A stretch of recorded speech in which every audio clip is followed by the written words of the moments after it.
لگ بھگ 3000 سال تک کنگ توتن خامن کا سونے کا بنا ماسک جو کہ 21 انچ لمبا اور 15 انچ چوڑا تھا Valley of the Kings Egypt میں چھپا رہا، جو کہ پرانے ایجپٹ کی مہارت اور کلا کا نمونہ ہے، جسے صرف دیکھ کر ہی اندازہ لگایا جا سکتا ہے کہ اس دور میں اسے بنانے والے کتنے قابل تھے۔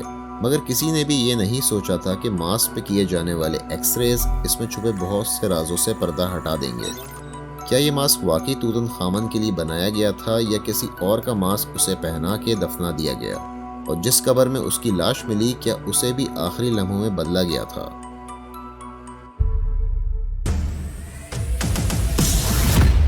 خواتین و حضرات، انفوورس میں خوش آمدید۔ 18 ڈائنسٹی کے دوران کنگ توتن خامن اپنے خاندان کا آخری حکمران تھا۔ 9 سال کی چھوٹی عمر میں تخت سنبھالا اور صرف 9 سال حکومت کی اور پھر 18 سال کی عمر میں اچانک مر گیا۔ حقیقت میں پرانے مصر میں اسے زیادہ یاد نہیں رکھا گیا، بعد میں آنے والے حکمرانوں کے لیے توتن اور اس کی قبر کوئی خاص اہمیت نہیں رکھتی تھی۔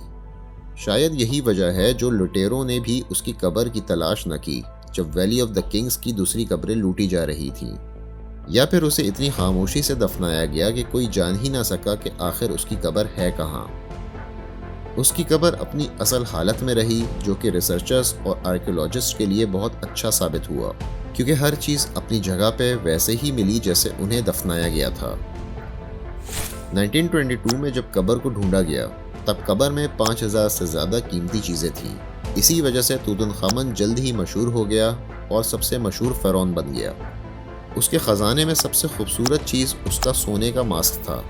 اس ماسک کے بارے میں کہا جاتا ہے کہ یہ بادشاہ کے چہرے کی اصلی تصویر تھی، یہ کم از کم ہونی چاہیے تھی۔ اس پہ ہم ویڈیو میں آگے بات کریں گے۔ اس دور کے مصری لوگوں کا عقیدہ تھا کہ مرے ہوئے انسان کی روح اس ماسک کے ذریعے اسے آفٹر لائف میں پہچانے گی اور اس کی ممی میں واپس آئے گی تاکہ وہ مرنے کے بعد والی زندگی گزار سکے۔ لیکن اگر واقعی ماسک توتن خامن کا نہیں تھا، کیا وہ چاہتے ہی نہیں تھے کہ توتن خامن آفٹر لائف گزارے؟ ماسک کا ڈیزائن اور جس باریکی سے اسے بنایا گیا دیکھنے میں ہی کافی مشکل دکھائی دیتا ہے، لیکن اس کی صحیح حقیقت اور کچھ چھپے رازوں کا لوگوں کو بہت سال بعد پتہ چلا۔ پہلی بار ماسک کا ایکس رے 1967 میں کیا گیا تھا۔ اس وقت ان اسکینز کا مقصد تھا ماسک کی اصل حالت کی کاپی بنانا اور اس کے علاوہ اس کی بناوٹ کو سمجھنا۔ ماسک پیرس ایک نمائش کے لیے لے جایا جا رہا تھا اور یہ پہلی دفعہ تھا جب یہ مصر سے باہر جا رہا تھا۔ اسکینز کی مدد سے وہ ماسک میں ہونے والی تبدیلیوں کا پتہ لگا سکتے تھے، مگر اس وقت شاید کوئی نہیں سمجھ سکا کہ اس کا ڈیزائن اصل میں کتنا کمپلیکس ہے اور اس میں کتنے راز چھپے ہیں۔ ایجپشن سونار آج کی ماڈرن ٹیکنیکس کا استعمال نہیں کرتے تھے، تو پھر آخر انہوں نے اتنا کمپلیکس ماسک بنایا تو کیسے؟ 2007 میں نئے ایکس ریز سے کچھ سوالوں کا جواب ملا۔ پتہ چلا کہ انہوں نے پیور گولڈ یعنی 24 کیرٹ کا یوز ہی نہیں کیا تھا۔ ماسک اصل میں 23 کیرٹ گولڈ کا تھا، مطلب اس میں دوسری دھاتیں مکس کی گئی تھیں۔ ماہرین نے دیکھا کہ سونے کی شیٹس میں تھوڑا سا کاپر بھی شامل تھا۔ شاید یہ اس لیے تھا کہ مٹیریل کو زیادہ فلیکسیبل اور آسانی سے ہیٹ اور ہتھوڑی کے استعمال سے شیپ دینے لائق بنایا جا سکے۔ لیکن ماسک کے اندر ایک اور راز تھا جو 2015 تک سامنے نہیں آیا۔ اس سے 1 سال پہلے کائرو کے ایجپشن میوزیم کا اسٹاف ماسک کا ڈسپلے ٹھیک کر رہا تھا، تب ماسک سے جڑی داڑھی غلطی سے الگ ہو گئی۔ ایک اور تھیوری یہ ہے کہ داڑھی وقت کے ساتھ لوز ہو گئی تھی اور خود ہی گر گئی، مگر ماسک سے داڑھی کا الگ ہونا ایک بڑی پریشانی تھی، کیونکہ ہم ایک ایسی چیز کی بات کر رہے ہیں جو کائرو کی سب سے بڑی ٹورسٹ اٹریکشن میں سے ایک ہے۔ بنا دیر کیے ایکسپرٹس کو اسے فوراً سے ٹھیک کرنے کا کام سونپا گیا۔ ریسٹوریشن پروسیس ماسک کی کنڈیشن کو ڈیٹیل میں ریکارڈ کرنے سے شروع ہوا۔ اس کے لیے انہوں نے ماسک کا فل 3D اسکین لیا۔ اس پروسیس کے بیچ میں انہیں ماسک کے اندر کچھ بہت انٹرسٹنگ ملا۔ ماسک میں موجود رائل داڑھی کے اندر ایک سونے کا پائپ تھا۔ یہ ایک عجیب اسٹرکچر تھا جو شاید داڑھی کو ماسک کے ساتھ جوڑنے کے لیے تھا، جس سے ثابت ہوا کہ ماسک بنانے کا پروسیس جتنا ریسرچرز نے سوچا تھا اس سے کئی گنا مشکل تھا۔ اس پروسیس میں صرف یہی ایک کلو نہیں ملا۔ ویڈیو کے شروع میں ہم نے ذکر کیا تھا کہ ماسک کنگ توتن خامن کے چہرے کی اصل تصویر تھا یا ہونا چاہیے تھا۔ شاید یہ بات پوری طرح سے صحیح نہیں۔ کچھ پاپولر تھیوریز کہتی ہیں کہ یہ ماسک اصل میں اس کے لیے بنا ہی نہیں تھا، بلکہ کسی اور کے لیے بنایا گیا تھا۔ 2015 میں ہونے والی ایک اسٹڈی کہتی ہے کہ ماسک اصل میں ایک فیمیل کے لیے بنا تھا، توتن خامن کی ستیلی ماں، مشہور اور خوبصورت کوئین نیفرٹیٹی کے لیے۔ سب سے بڑا کلو ماسک پہ لکھے لفظوں سے ملا۔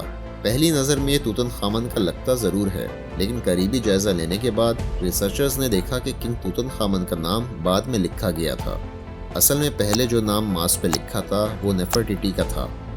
ماس میں ایک اور چیز ہے جو کافی عرصے تک نظر انداز ہوئی، اس میں کانوں میں چھید ہے۔ ریسرچرز کے مطابق کنگ توتن خامن نے اپنے بچپن کے بعد ایئر رنگز نہیں پہنے ہوں گے۔ جب وہ مرا تب اسے چھید والے کانوں کے ساتھ ریپرزینٹ کرنا مناسب نہیں تھا، جس سے پروو ہوتا ہے کہ ممکنہ طور پر ماس کسی عورت کے لیے بنایا گیا تھا، شاید نیفرٹیٹی کے لیے۔ ماس کے علاوہ اس کی قبر بھی ایک مسٹری ہے۔ تاریخ دانوں نے حال ہی میں دیکھا کہ کنگ توتن خامن کو جس جگہ دفنایا گیا وہ لاسٹ منٹ پر چینج کی گئی تھی۔ سوال یہ ہے کہ جو بادشاہ 9 سال حکومت کرے اس کی قبر اتنی چھوٹی اور سادہ کیسے ہو سکتی ہے؟ تھیورسٹ کا کہنا ہے کہ توتن کا ایڈوائزر اور سکسیسر آئے اس کو سب کی یادوں اور ہسٹری سے مٹانا چاہتا تھا۔ اس نے اس کی باڈی ایک چھوٹی اور تنگ قبر میں دفنانے کا حکم دیا۔ جب ماہرین نے آئے کی قبر کو دیکھا، وہاں پینٹڈ ببوز تھے جو کنگ توتن خامن کی قبر میں بھی ہیں۔ دونوں ٹومز کا ڈیزائن ایک جیسا لگتا ہے، لیکن آئے کی قبر زیادہ بڑی تھی۔ تھیوری کہتی ہے کہ آئے نے دونوں ٹومز کو ڈیزائن کیا تھا کیونکہ توتن خامن 18 سال کی عمر میں ہی اچانک مر گیا۔ اس کا بڑا ٹوم کمپلیٹ نہیں تھا کیونکہ اس زمانے میں کنگز اپنی قبر اپنے جیتے جی بنواتے تھے۔ آئے نے توتن کی اچانک موت کا فائدہ اٹھایا اور اپنے لیے بڑا ٹوم رکھ لیا جو کہ اس وقت بن رہا تھا، اور اپنا چھوٹا ٹوم توتن کو دے دیا۔ کنگ توتن خامن کا ٹوم مسٹریز اور سازشوں سے بھرا ہے۔ ہر نئی ڈسکوری سے کچھ نئی باتیں سمجھ آتی ہیں، لیکن ایک بات تو پکی ہے کہ پرانے مصر کے راز ابھی بھی سمجھنے باقی ہیں، اور کنگ توتن خامن آنے والے وقت میں اور سرپرائزز دیتا رہے گا۔ تو آپ کا توتن خامن کے ماسک اور اس سے جڑی تھیوریز کے بارے میں کیا خیال ہے؟ کیا توتن کی موت قدرتی تھی یا وہ کسی سازش کا شکار ہو کر اپنی جان چھوٹی عمر میں گنوا بیٹھا؟ اپنی قیمتی رائے سے ضرور آگاہ کریے گا۔ آج کی ویڈیو یہاں اختتام ہوتی ہے۔ ویڈیو کو لائک، شیئر اور چینل کو سبسکرائب کرنا نہ بھولیں۔ آپ سے جلد ملاقات ہوگی دلچسپ ٹاپک کے ساتھ۔ اپنا اور اپنے ارد گرد کے لوگوں کا خیال رکھیں، محفوظ رہیں۔